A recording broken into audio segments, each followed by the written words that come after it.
Qui n'a pas entendu parler d'intelligence artificielle ces derniers mois? Plusieurs applications basées sur l'intelligence artificielle ont vu le jour un peu de partout dans le monde. L'une des plus populaires d'entre elles s'appelle ChatGPT. Nous avons été nombreux à vanter les mérites de cette dernière. Toutefois, il peut s'avérer être un danger d'utiliser ChatGPT dans un projet informatique. Je vous en dis plus dans cette vidéo.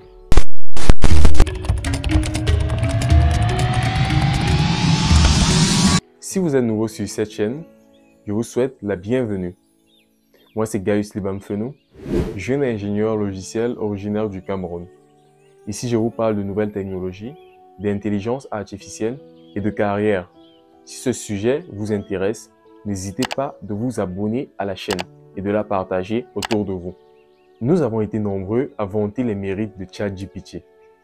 Personnellement, je trouve que ChatGPT c'est un outil assez puissant qui nous permet de gagner en productivité.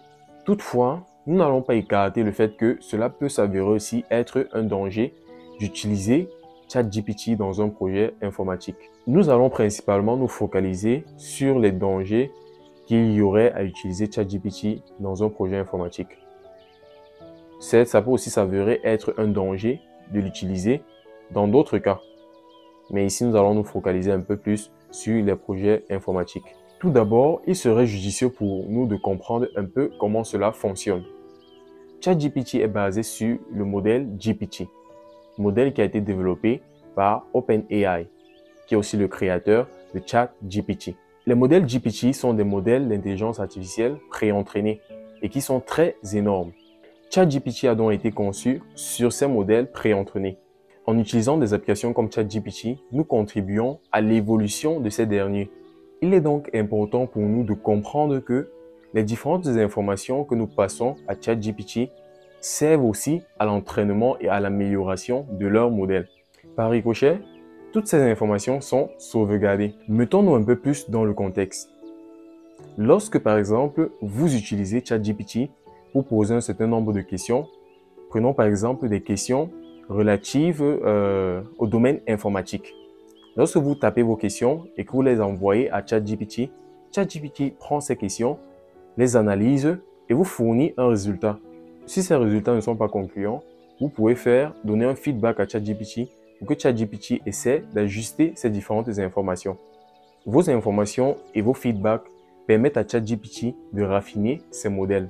Prenons maintenant une autre personne qui vient aussi faire ces mêmes recherches que vous avez faites sur ChatGPT. ChatGPT va se servir des différentes informations que vous avez fournies ainsi que des différentes informations que d'autres personnes ont fournies concernant ce type de questions afin de donner des réponses satisfaisantes à cette personne. Vous voyez donc qu'il y a réutilisation de données. C'est justement cet aspect qui peut s'avérer être un danger.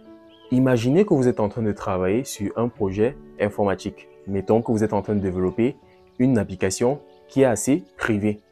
C'est peut-être une application personnelle ou bien l'application d'une entreprise pour laquelle vous travaillez. Il pourrait vous venir à l'esprit d'utiliser ChatGPT afin de booster votre productivité. Imaginez donc que vous copiez un bout de code et que vous le collez sur ChatGPT.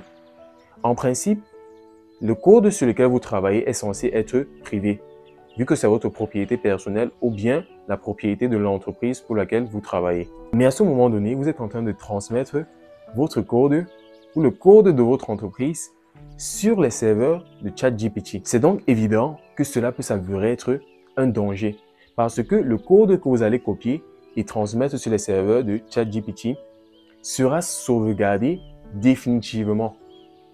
Et ce code sera utilisé pour nourrir aussi les réponses des personnes qui pourraient venir poser des questions allant dans le même sens que la vôtre. Imaginez donc un instant qu'il se trouve une information assez sensible dans le code que vous avez copié et transmis à ChatGPT. Il y a de fortes chances que ces informations puissent se retrouver sur la toile un de ces jours. Et si ces informations tombaient entre les mains de quelqu'un de mal intentionné, vous serez mal parti. C'est même à cause de cela que nombreuses sont les entreprises qui ont interdit à leurs employés d'utiliser ChatGPT dans le cadre de leurs projets. Si l'on sort même du cadre des projets informatiques, imaginez que vous passiez vos informations personnelles à ChatGPT. Ces informations pourraient être transmises à des personnes que vous ne connaissez pas et qui pourraient les utiliser contre vous. Il faudrait donc être très prudent dans l'utilisation de ces outils d'intelligence artificielle qui sont mis à notre disposition. J'aimerais que ce soit clair.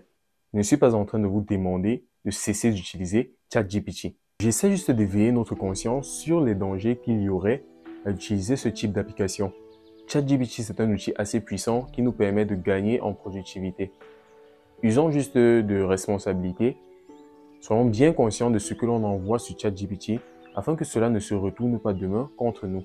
C'est tout pour cette vidéo. J'espère que vous l'avez bien aimé. N'oubliez pas de laisser des pouces bleus, de vous abonner à la chaîne, d'activer la cloche de notification et de partager cette vidéo autour de vous. On se revoit pour notre prochain sujet. Prenez soin de vous. Peace!